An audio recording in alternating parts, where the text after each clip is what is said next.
Heidi ho, boys and girls. Good to see you. Mary probably won't be here. She fell down yesterday and injured herself, and she's in a lot of pain today. We're hoping it's not serious, that and she's in a lot of kind of today. muscle or whatever. We're hoping it's not serious, that so here I am. This was to be Mary's first broadcast 100% on her own. Well, she managed to work her way out of that one.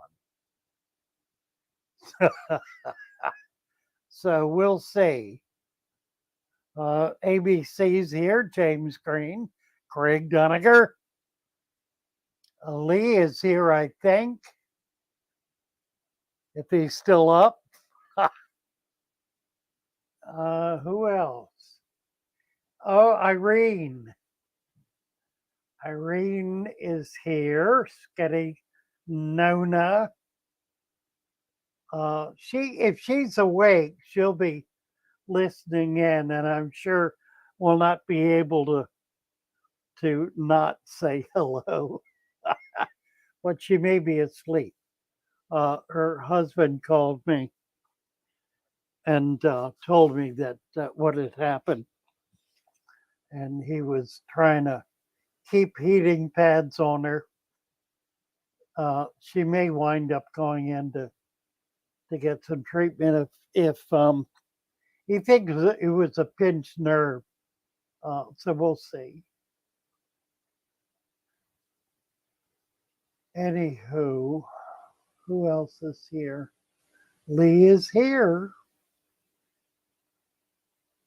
He managed to stay away. Glitch Aquatics. Glitch is here.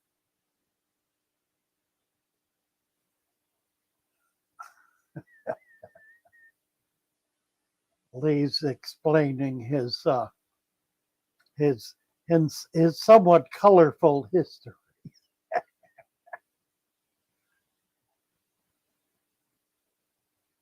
Let's see.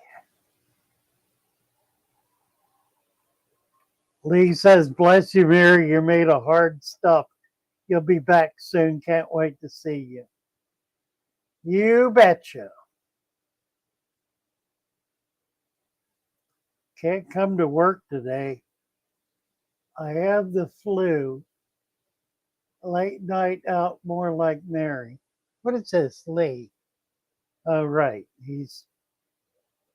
That's right. That's you got the idea. Oh, let's see what's going on. We've got a really interesting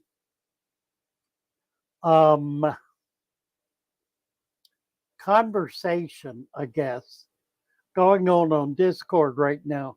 I think it's on Dirted Aquariums, that channel, between Tommy D, who is back among us, and Gray Fox Girl, who was on with us Saturday night.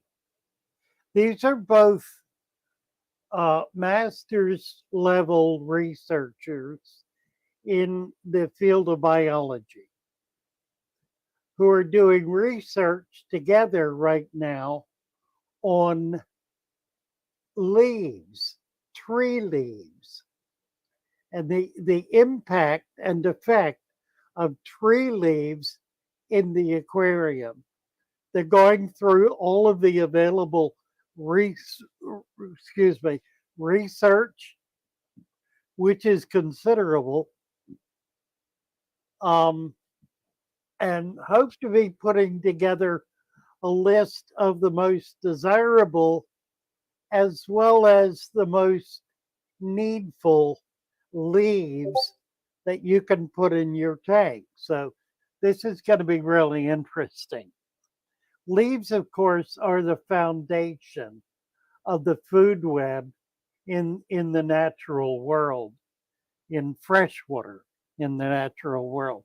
not so much in saltwater because there are not a lot of trees living in the ocean or even that close to it necessarily. Um, but they are the primary source of nutrition in all freshwater bodies where there are trees growing. Obviously, not so much in the Arctic, but there's not so much fresh water. Well, there is, isn't there? There are rivers. Um, but like mountain streams, so once you get down to the tree line, they become the primary food source, and there's not much living above the tree line anyway. So there's that. Working on it, and we hope to be able to put some videos together over the next week or two uh, that'll be discussing their research. All of this, of course, is all about helping people understand the importance of a live food web, a deep dirted substrate, and a natural aquarium. And all too many people, unfortunately, have not taken the leap. I had a really interesting comment today. I don't know if I can find it. I don't think I can. It was by a young man who said, Father Fish, you're such an encourager. I'm not afraid to fail anymore. And that is really remarkable because the fear of failure is what keeps us from moving forward, from learning and growing and improving what we're doing. I was in a home just today that had a fish tank in it. And I happen to know that the young man who kept the fish tank has watched Father Fish faithfully for the last couple of years. He had an inch of gravel in his tank. That's it, 1 inch of gravel. He had not been brave enough to take the risk of doing what he knew to do, what he had been told over and over and over again would work. How was the tank? Well, he did learn not to feed much, so the water was clear. There was only one fish left in it, however, a red-tailed shark. I think it was a rainbow, actually. No live plants, all plastic. The lights were turned off and the pump was turned off. It had been sitting there like that for some time. So he had lost interest. He lost interest. Why? Because he did not do for the tank, with and in the tank, what would have been interesting, what would have increased his interest in what's going on in there, would have increased the life. He would probably still have other fish alive. Anyway, it's a matter of overcoming anxiety, overcoming fear, overcoming the fear of failure. You can't succeed if you're afraid to fail because you won't try. And too many people don't try because they don't want to make a bad thing worse. Never mind making a bad thing better. negative thinking, I guess. Who is this? Grenwood. Malfoy came looking for me. What is I should not try to go back and follow this. I'm not gonna be able to figure it out. I'm too far behind. Oh, Fishley, Mr. HC Aquarium. Who else is here? ABC Biotope. Fanatical. Yeah, I think Lee is on Mary's channel.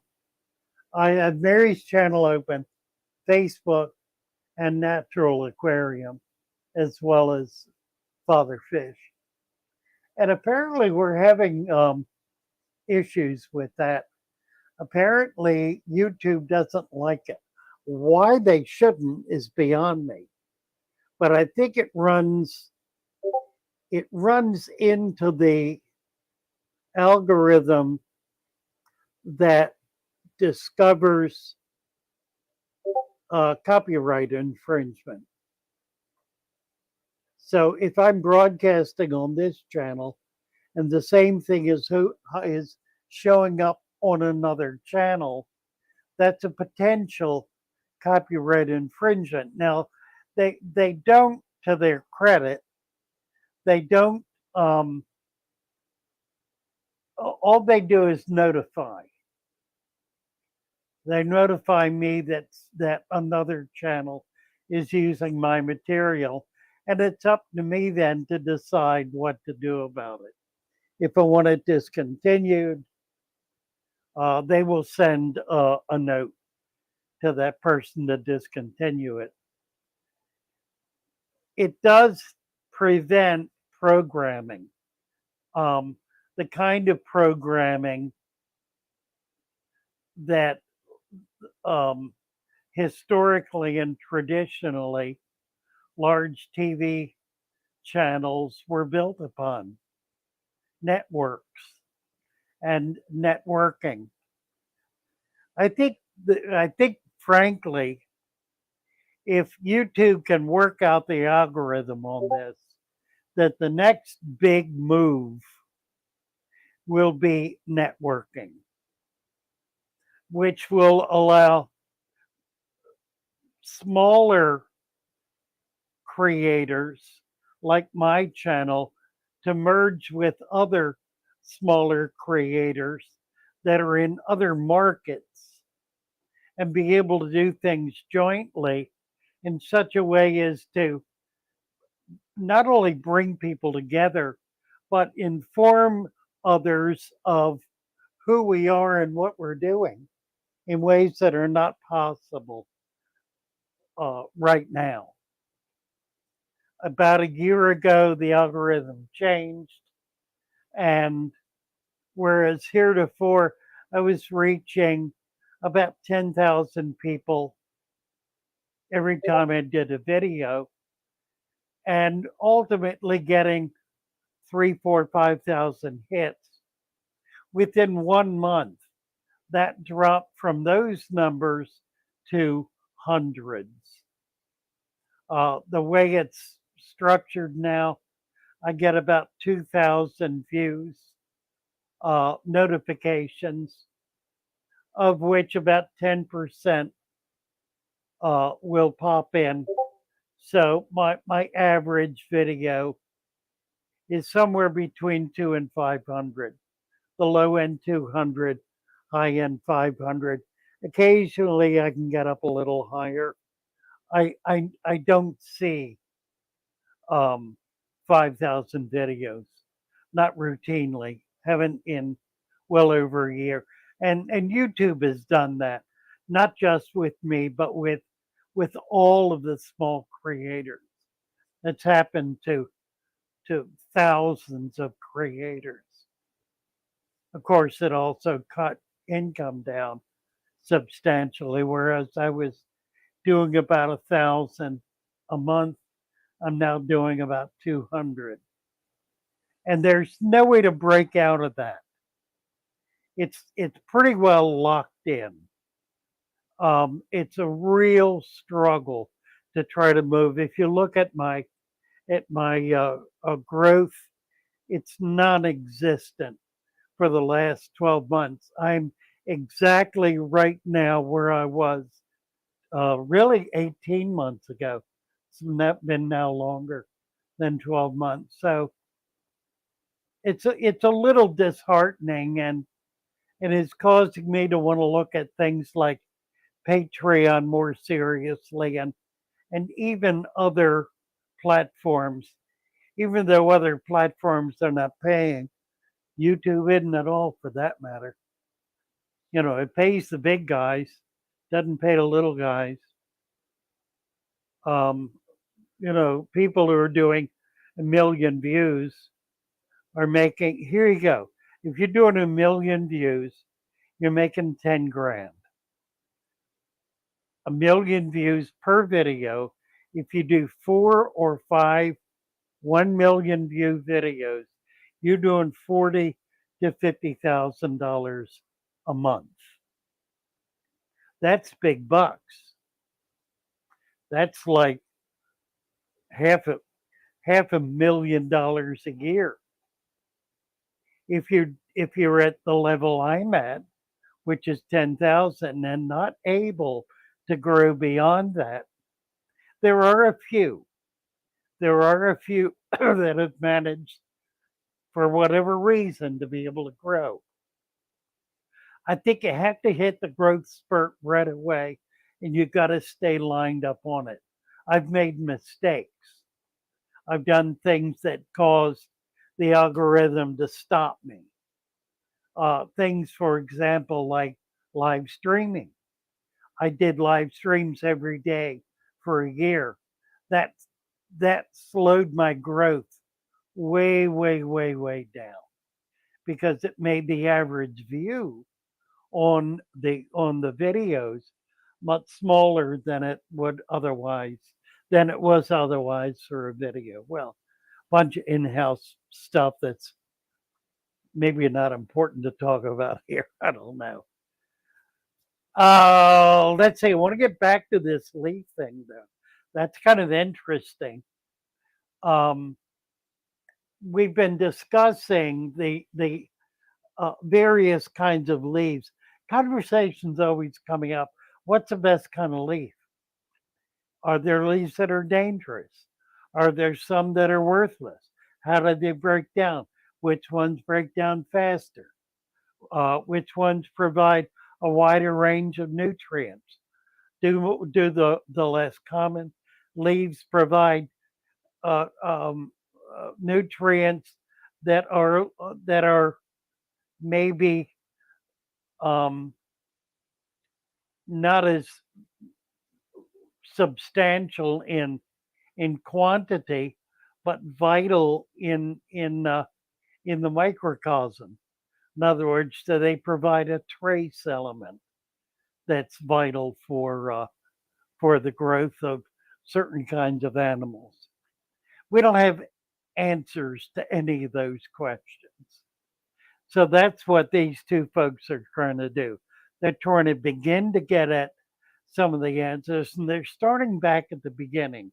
What do we know about leaves in water? What do we know about how they break down? What breaks them down? What derives from them? What what which ones break down better? Which ones provide a broader range of diversity, and so forth and so on? Do different kinds of leaves provide a diversity that only a monoculture, one type of leaf would provide?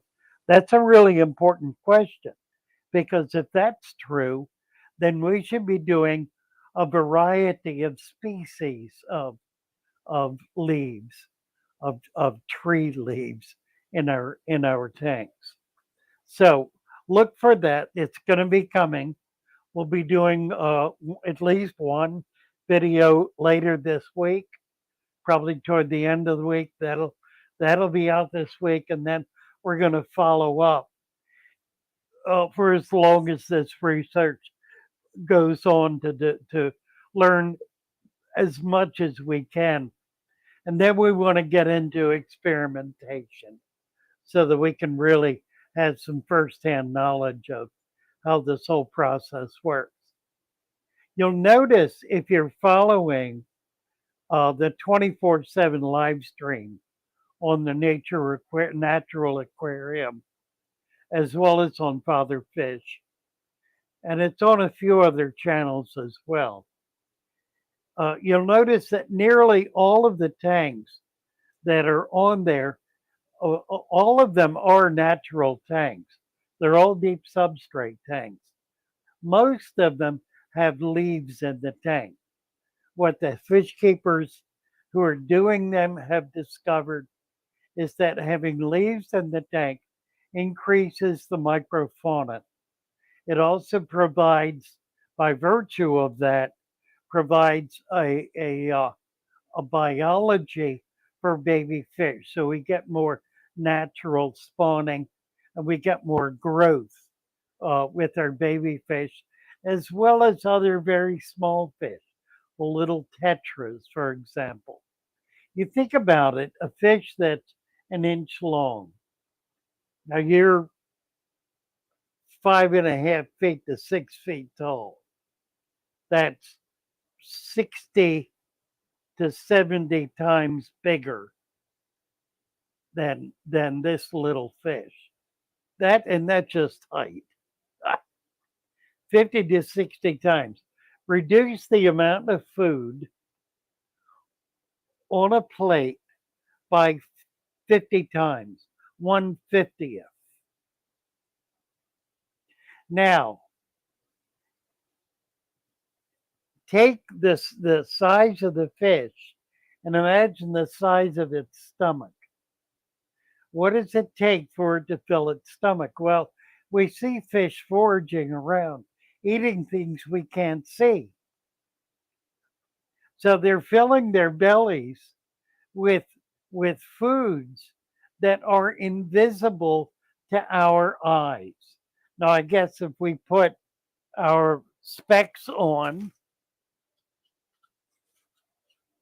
and get down in there, we can see more what they're eating. And we really can. A microscope is an enormous help in a fish tank because it gives you a much better understanding of what your fish are eating, of the preferable food is for tropical fish.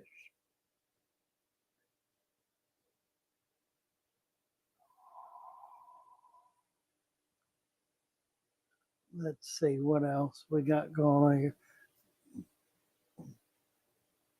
Oh, Fanatical is promoting ABC's uh, channel. It's a really vital channel. It's a very interesting one because his entire collection is North American native species. There are only two or three other guys who are doing North American native species pretty much exclusively. And he's breeding a lot of his fish. In fact, he just opened up his river tank, which is really a stream tank, I guess. Very, very worth watching. Really fascinating creation. Silver Creek says ABC is a superhero to the community. He certainly is. No question about it. Mermaids Chorus. Hello, hello. Nice to see you. Who else is here? Let's see. Oh, Maine's Tails and Fur. Taylor's Aquatics. Chew is here. I'm looking in the wrong channel. Need on StreamYard. I get all of the traffic, so it's showing Mary's channel as well. Let's see.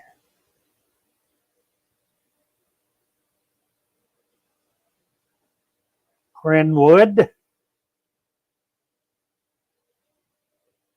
Yeah, maple apparently is a good leaf. Oak is a good leaf. Linden is a good leaf. Any of the nuts, walnut, chestnut, beech, any of the nuts are are are good leaves. We're going to be learning a lot more about that. Lee is saying I have a large Japanese maple. The leaves are falling into his pond. Also, big acorn trees with the same thing. I pick out the floating leaves when I'm there, but a lot had settled. Well, that's good. Now, they will not break down immediately. They fall in the fall. That's why they call it fall. And the deterioration is fairly slow through the winter. It occurs, but it occurs very slowly. During that time, they're getting waterlogged, softened, in preparation for the spring thaw. So by the time spring comes, all of these leaves that are in there are ready and ripe for the harvest. So the choppers, which are the larger microfauna, as well as things like snails and shrimp, uh, and Plecostomus, things that are scraping and tearing and pulling apart. They get first dibs, and then the fungus moves in, bacteria moves in, and the microfauna, and you get this explosion of life in the spring that provides nutrition for baby fish. So all of our fish in this climb spawn in the spring up into early summer when there's a huge flush of food that the babies are particularly needful of. They're able to benefit from that, and then through the summer doldrums, they're just kind of putting on fat, picking up and getting stable in preparation for the fall. So it's right now with those leaves going in there that we need to be banking leaves in our buckets outdoors, in our tubs, and you can leave them outside. Just load up tubs with them, with water, fill them up with water, and load them up. You're going to be benefiting from that all next year, all through spring and summer and fall of next year. So that's a good way to bank your leaves and prep them so that they'll be of real value when they finally go in the tank. Oh, Lee says, I've not stocked the pond. We have frogs, snails, and newts.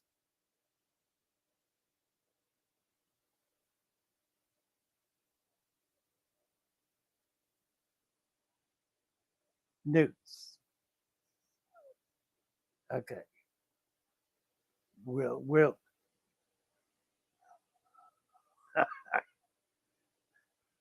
That last newt I saw Lee with in a video was one caught by one of his cats, and it was a lizard. It was not a newt. It was a lizard. It was a swift. There are a lot of different kinds of swifts. They're fairly small. They're about the shape and size of a newt. So, an easy mistake to make if you're not familiar with the species. But that was not an aquatic animal, Lee. That was a lizard. Although I dare say there are newts around. Let's see. Oh, Lee, after Father Fish told me I'll sort my tank out and stop feeding, he made me go on poop watch for 6 months. I was telling somebody about this just the other day. It's a wonderful story. It really is. Oh, my brother was telling my brother about Lee's poop watch. And the fish were pooping every day, even though he was not putting any food in there at all. There was enough loam and detritus in there to create a microculture of nutrients, a food web that allow those fish to continue to harvest food. My Fish Tanks Aquatics. Hello, hello, hello. Silver Creek is here. Hello, Silver Creek. Silver Creek has a number of tanks that are on our 24/7 live stream natural aquariums. We've talked to ABC, going to try to get him to come up. He'll be featuring his his river aquarium, so that's going to be particularly interesting.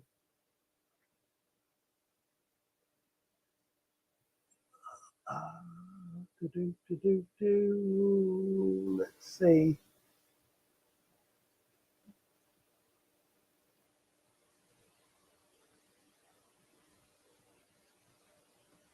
Yeah, that's pretty neat.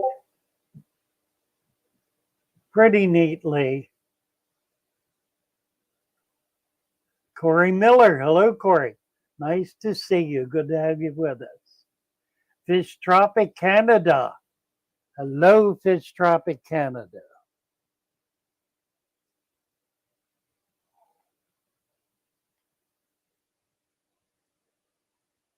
Um, Frogs are a natural occurrence in a pond. They will theoretically eat fish. They typically don't because they can't catch them very easily. They do eat worms, insects, anything like that that'll fall in the tank. They're great at controlling dragonfly larvae. So if that's something you're concerned about, let the frogs let them live in your tank. Now, I mean, in your outdoor pond, it's more difficult to keep a frog in a tank because they want to hop out and because they need to be able to get out of the water. If you have some lily pads, I don't know if I have any here. I keep pulling them out. I do have one. The reason I pull them out, let me show you this. Whoops. The reason I pull them out is because, see if I can show you. If you if you pull them out, the the plant will grow leaves in the water. Can you see the red leaf down there? There's a couple of them hiding. Maybe you can see them better this way. They get fairly large and they're 100% aquatic and they're really very pretty. Once the leaves start growing up on the surface, however, which is what these guys do, then the bottom ones die out. They won't grow them aquatically anymore. So it's a phase or a stage in the growth of the plant that you can keep it. You see all these stems? That's all to leaves that I've pulled off. I've let the stem in because they look kind of cool. Now there's one right there. See that pointy thing? That's going to be a surface leaf. So I'm going to be pulling that out when it gets up far enough to be able to do it. I could do it now, but I probably won't because it'll show in the tank for a while.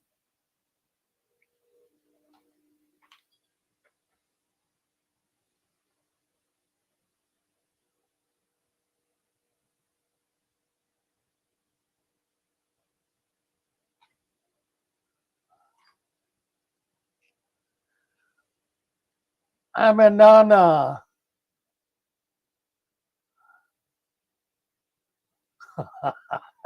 Gran said, I wish we could keep frogs in the tank. And Anna said, we'd be having so much fun. Now, there are these little aquatic frogs, the little African aquatics, are perfect in a tank and they do pretty well. You really need to feed them live food. They will not do well on dried food. And the best thing to feed them is worms. There's some culture stuff going on right now on their Discord channel involving worm culture in the aquarium and looking at some options that are a little easier, like red wigglers. I've not tried this, so I'm excited about it.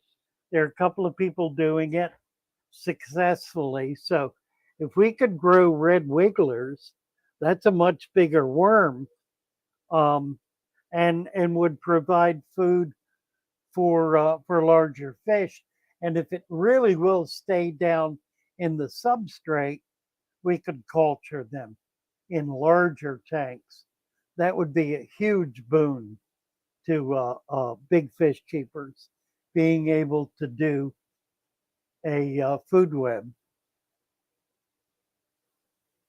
Let's see. Um, Lee saying the frogs that spawn they had tadpoles. Most have been eaten.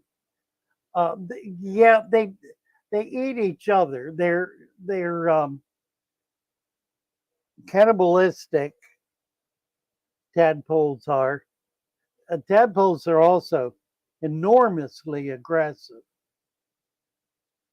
Um, but they're also a wonderful food. If you see a little puddle full of tadpoles, grab your net and swipe them up and feed them to your larger fish 2, 3, 4 inches and up. They will love them. It's a great food. The Cuban tree frog, which is toxic, as a frog is not toxic as a tadpole. You can feed the tadpoles. The adult frog will kill a big fish if it tries to eat one. Gren is trying to get blackworms going. Bloodworms. He means blackworms. I think it's the same thing.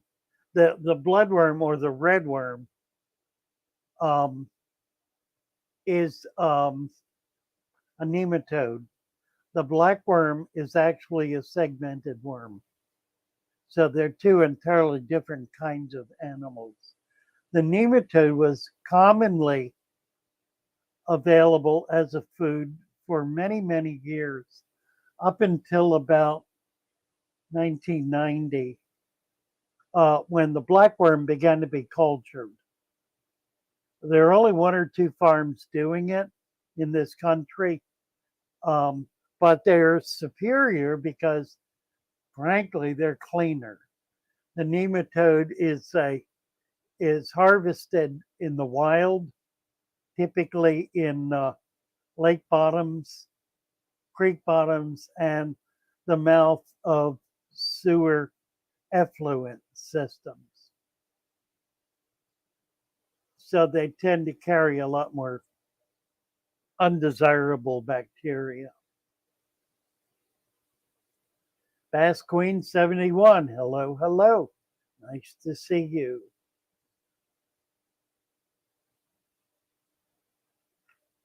For those who are just coming in, Mary fell and injured herself. She did not break any bones, but she is in pain and was not able to. I think she's sleeping right now. Was not able to do her first ever live stream totally independently, including setting it up on her own channel. So that was what was supposed to happen tonight. It didn't. I decided to carry on, partly to inform people about that, and also to be on her channel to provide some support. So look for Mary on Sunday nights at 6 Eastern Time and Wednesday mornings at 9 Eastern Time, 8 Central Time. She's going to be doing these two live streams weekly on her own, and she is brilliant. She's able to do something that very few people have been able to do, which is consistently to have new people coming up onto the channel, chatting about their fish and other things, and just having a really good time. She's you always come away from a stream with Mary feeling very upbeat and happy. So we're looking for her getting better quick and being able to be back here next Wednesday. Ariana Mulfoy. Mulfoy. Hello, Ariana. No headset tonight, so she's just watching.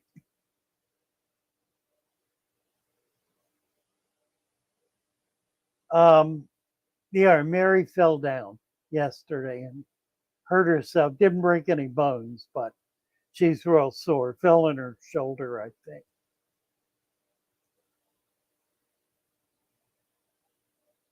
Oh my word.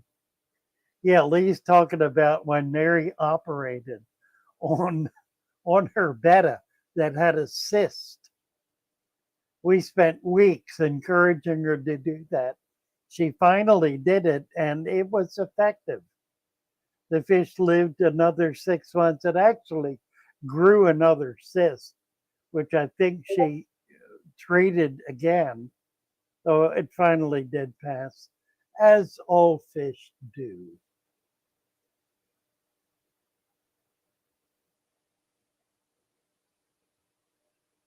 Yes, it was a betta. That's right. Let's see.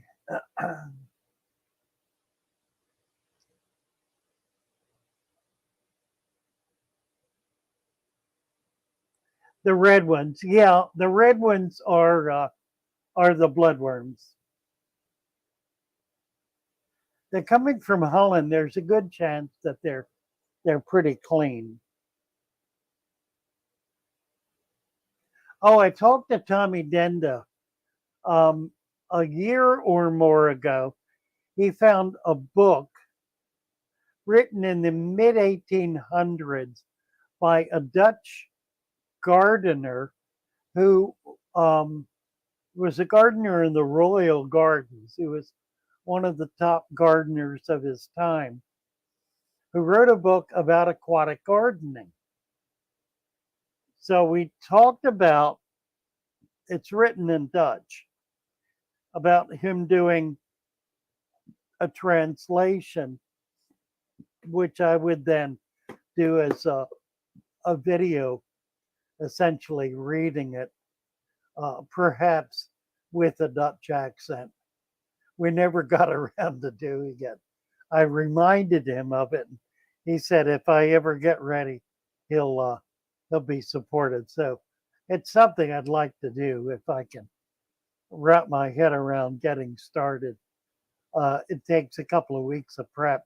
I did the prep once for it, which mainly involved developing a Dutch accent, which was a little tricky.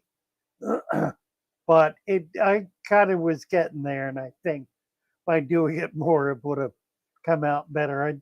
I didn't get the costume together. I need to do the costume, and then I need to be able to do it in a garden or something. I don't know how we'll do that, but that if I get a lot of encouragement, that would be available on Patreon. That would be a Patreon exclusive, which is a membership service, and a real high quality one.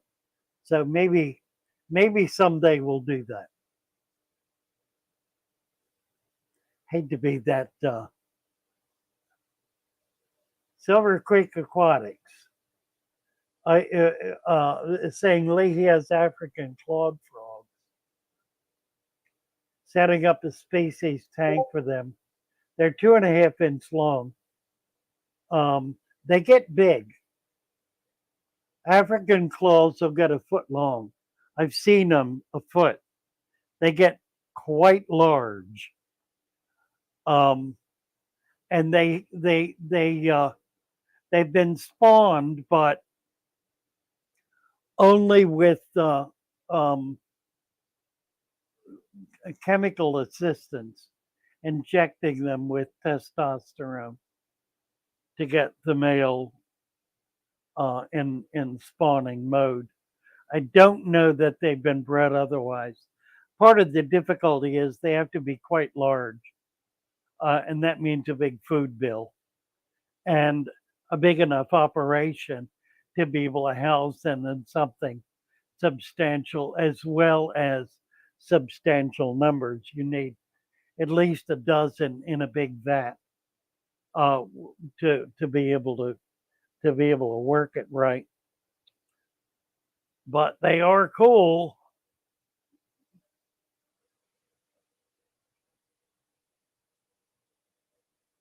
Yeah, they are monsters. Mach 389. Hello, hello. Nice to see you. Big Shrimpin is here. Hello, Big Shrimpin. Ariana Malfoy. I did say hello to Ariana. Who else is here? I think I got everybody. If I missed you, pop in again. I want to be sure to recognize everybody who's here. Hmm. Want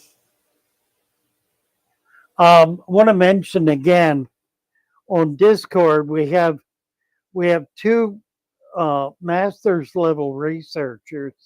I think both of them are working on PhDs in the field of biology, and particularly aquatic biology, who are doing research online on the dirty deep sub of the food web, on the food web channel, on tree leaves, the leaves that fall from trees by species. I gave them a list of the 50 primary trees that exist in North America and Europe.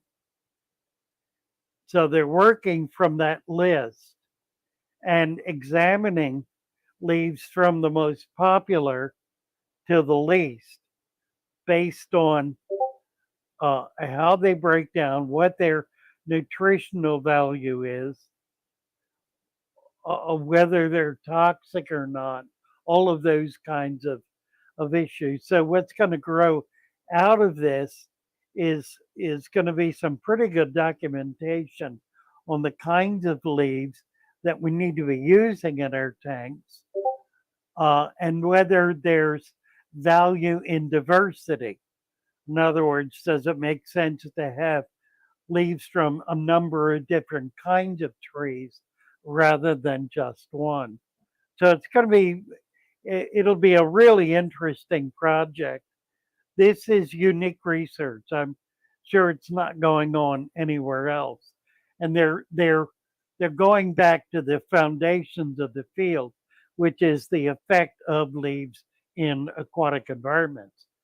There's been research going on in that aspect of the hobby for about 7 years, starting in about 2015.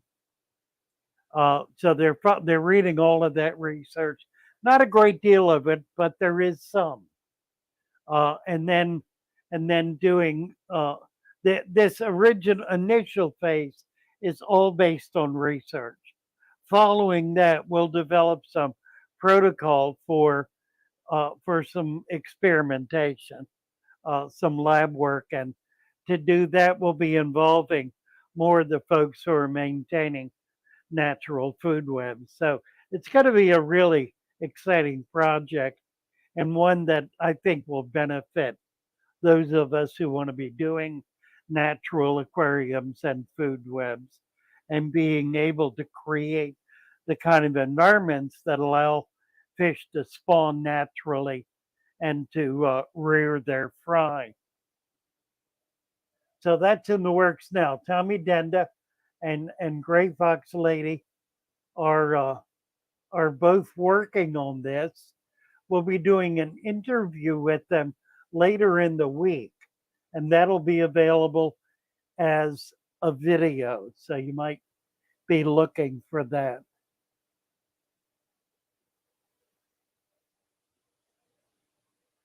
Greenwood said, I tried dwarfs, most died less than a week. There are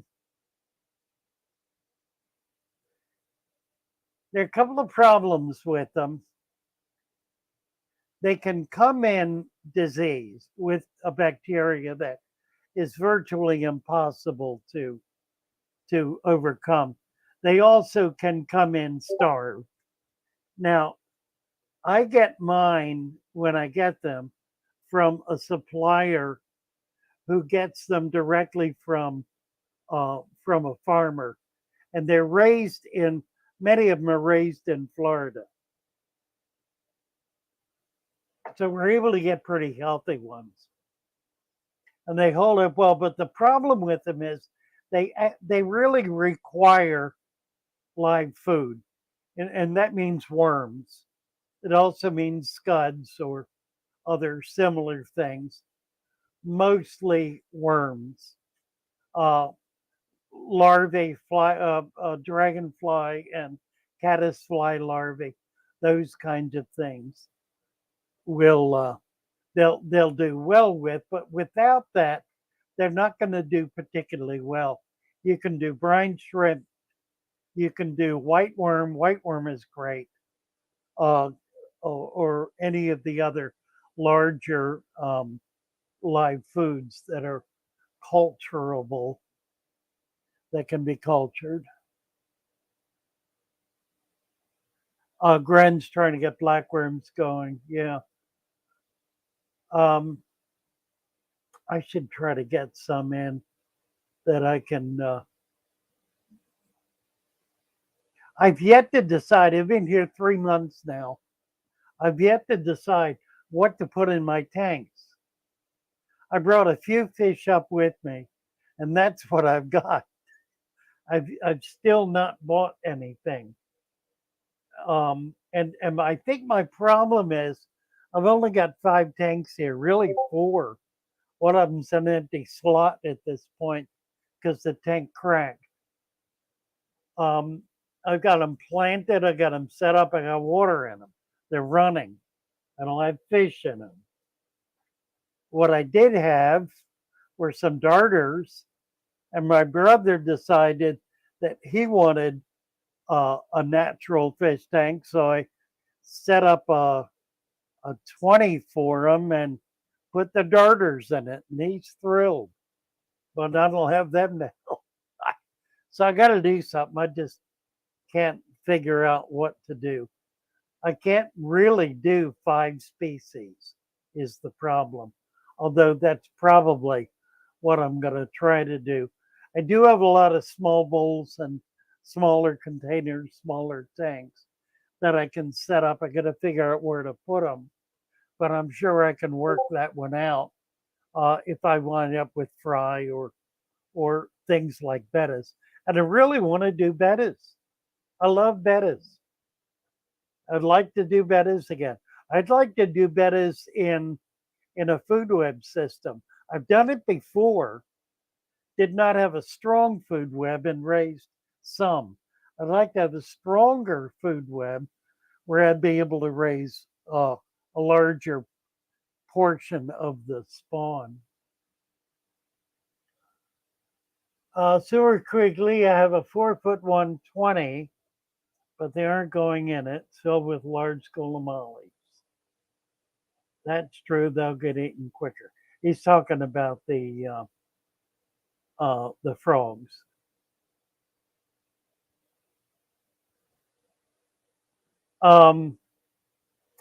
Lee has had a colony of African dwarf frogs for about 2 years. He feeds worms, and he's kept them going for about 2 years. So he's really proven that the right food, they will survive long term.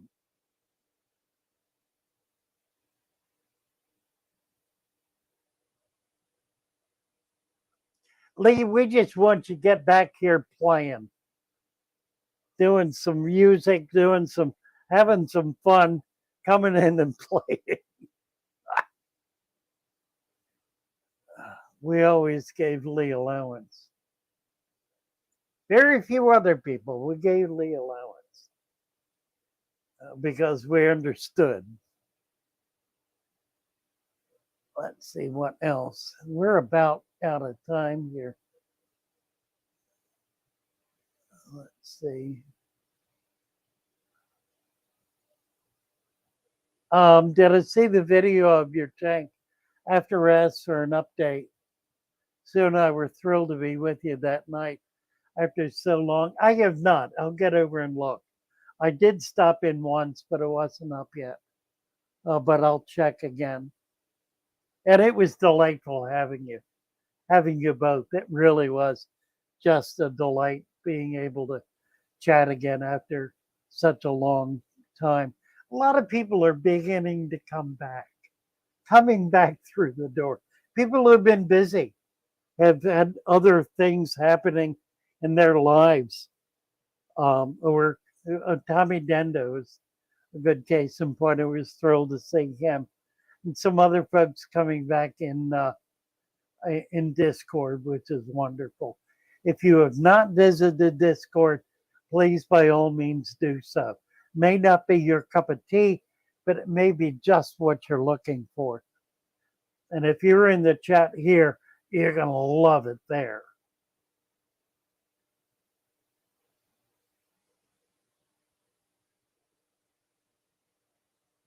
That's good, Lee. That's good. That's good.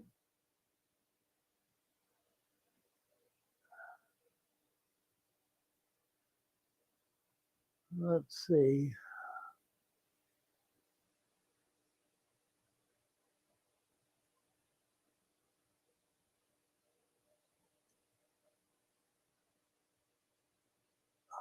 Danny Ken. Hello. Kenny, good to see you. Nice to have you here. Big Shrimpin'. Yes, I am in Maryland, Big Shrimpin'. I do not have a shop yet. I'm thinking about doing it. I want to talk to Hans. Want to get up into Dover, talk to the cichlid shop up there and talk to Hans and get their suggestions and support. There is nothing in Salisbury. I'm in Salisbury, which is Ocean City and a whole bunch of other small towns that are in the area. The closest shop is Dover, Delaware, which is about an hour's drive north. So there is market share here. And my feeling is it's substantial. This is a multi university, multi college town, population, 250,000. It's a good population center. I think a shop would do well. I'm trying to get myself physically strong enough to be able to handle it because right now I can't. Starting a health center membership in a week or two to try to get some weight off and get some muscle mass built and build some stamina. Diverman, Diverman is here. Where's Diverman? The amazing Diverman just started using Discord. The people are great. They really are. It's a wonderful channel. If you've not, if you've not gotten over there, please do so. Um, it's really getting exciting.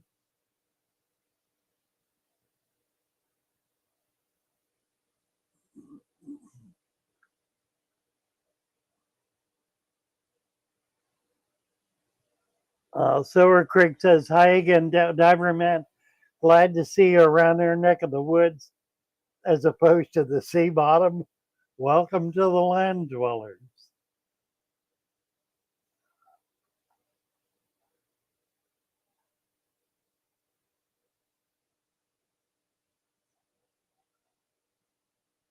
Let's see.